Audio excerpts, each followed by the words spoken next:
Hi guys, and welcome back to my channel. So today I'm going to be doing the lock tag. I think a lot of you requested that I talk a little bit more about how I started my locks and what I do to maintain it, and just talking in general about my grid lines and how I started them in the beginning. So the first question is, do you remember the specific moment you decided you were going to lock your hair? Where were you and how did you feel?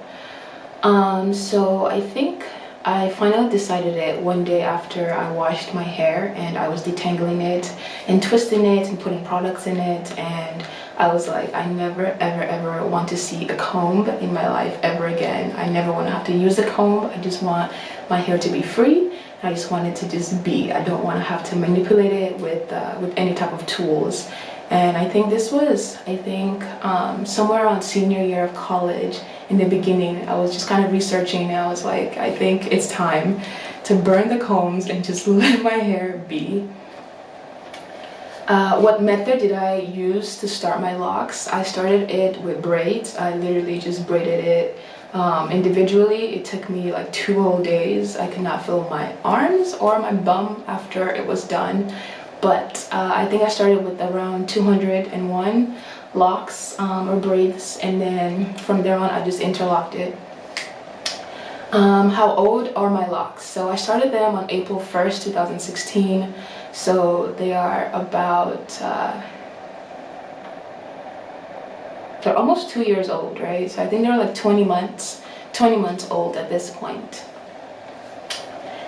What is the length of my longest lock and my shortest lock? So my shortest lock is somewhere in the middle of my hair, of my head, because that is the one, I think it's actually this one. The middle of my head just does not grow as fast as the rest of my hair, of my head. So this, I think literally right in the center is where my shortest lock is, yeah. And then the longest one is probably in the back, which is interesting because, you know, I have an undercut, but I think like one of these here is the longest one that I have. Let me try and find them because they're always sticking out. It's this one. This is the longest lock I have. This is like right here, right on this corner right here, but it goes like all the way down to like my boob. And it's like in the middle of my head. Yeah, so this is my longest lock, and it's always sticking out. If I just do a regular ponytail, it just like comes out at the end. It's very funny. Do I have any locks that are unique or strange? So the one that I think is interesting is this one right here that I combined. I think you can see it's like a twist, but it's like merged together. Let me see if we can get it a little closer. Yeah, so you can see it's like a twist, but it's like a lock. Like that twist is not coming undone anytime soon. So I think that's like one of the unique ones that I have. And then there's one that's this one. This one right here, like it almost wants to look like that, but this budding right here is very like huge. Like compared to the rest of the size of the lock, it's just like, it's normal size and it's just like super big right here at the end. So that lock and that one, I think, are two of my locks where anytime I touch them, I'm like, okay, you're a little special. You're a special lock over there.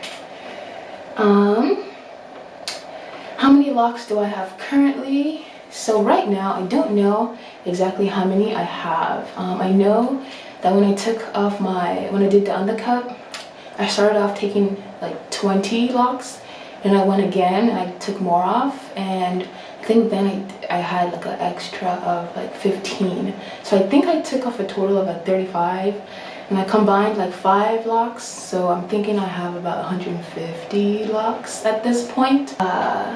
What shampoo do I use? So in the US, I used to use my Dr. Bronner's hemp soap, the tea tree oil version. I'm obsessed with this soap. It's like a body wash, hair wash, and you know, you can use it to wash your clothes, you can wash your dishes, your bathroom, all that stuff. I used to get it from Whole Foods. It was like $10, or Target, it was like $10 or $12. But since moving to France, like that bottle is like 30 euros. So you know, we had to just downsize a little bit because I cannot be spending 30 euros on a bottle that I used to pay $10 for. So I started using the black soap, right? So I was using a black soap, and I got this from Shampoo, and it was like 4 euros for each one. Yes, I think it was 4 euros per box. But then after I started using this, I was like kind of using it to shower and using it to wash my hair. And I realized that I was like running out. I was using it kind of like weekly, right? I was like going to like a bar every week and a half, and I was like, okay, this is a little pricey too, so I don't know if this is gonna be sustainable. So then I just decided to go to the grocery store and just pick up like this regular Garnier shampoo. And so it's just a regular shampoo. It was like 3 or 4 euros, I think, but it doesn't have any silicones or parabens, which I think is what I was really looking for when I was using the Dr. Bronner soap and when I was using the black soap, right? I don't really care about sulfates, like it doesn't really matter if there's sulfates in there to me, but parabens and silicones I don't want. And so right now I alternate between this and the black soap, but I've washed my hair 3 times with this now, and I'm like barely up to here, so I think this is gonna last me a lot longer than the black soap will. So once I go back to the US, I'm probably gonna buy like 5 bottles of these and just bring them with me because I love this. And then for other products, so I use my castor oil. I use castor oil like after I wash my hair, and I only use it after I wash my hair. And it's just regular castor oil that you can get. I used to use the Jamaican black castor oil when I was in the US, but I haven't been able to find it here, so I just got the regular castor oil. I think this is from Australia or something. I don't know. But it's just as thick as a Jamaican black castor oil in my opinion, and it's honestly the same consistency, so I'm not really worried. And then I recently got this oil. It's just like I don't even know what this is called, but it's an all-over oil. It has argan oil and bio oil apparently. It's in French. I don't really know what it means, but when I got it, I thought that it was a good oil because it's very, very light. So I like it because, as you can hear, it's very liquidy. It's not thick at all. It's not as thick as castor oil or coconut oil or like jojoba oil. So I just wanted something that was like very, very light. And as you can see, this is like, it's very liquidy.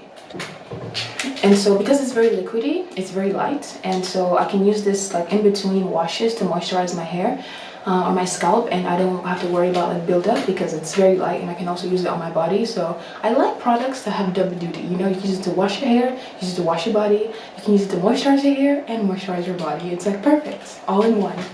And then before, like when my braid locks were very young, I used to use my Carol's Daughter Marguerite's Magic Restorative Cream. Now this bottle, I'm just gonna have to excuse myself here, but it's a little dingy looking because I've had this bottle for like 4 years now, I think. I used to use it when I was loose natural, and the product is very thick, but I love it. I still have a lot left, and it was only like 10 bucks at Target, and so I really, really love this, and it smells fantastic. But I'm just gonna zoom in a little bit.